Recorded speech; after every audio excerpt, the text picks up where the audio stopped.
મારું નામ ઠાકોર રમેશજી બસાજી, ગામ કેશરપુરા ડભોડા, નવ જિલ્લા પંચાયત મહેસાણા.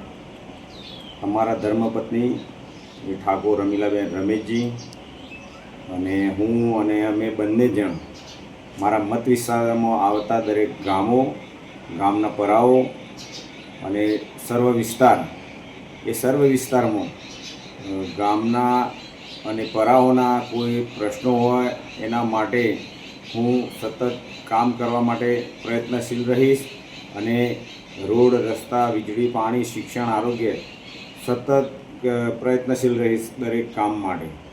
અને સર્વેનો મારા મત વિસ્તારના લોકોનો આભાર કે જે મને બહુ જંગી મતોથી જીતાડ્યો અને સૌનો સાથ, મારા ગામોના પરાઓ સર્વેનો વિકાસ થાય એવો પ્રયત્ન માટે અમે બંને જણ સતત પ્રયત્નશીલ રહીશું. આભાર. ભારત માતા વિજય.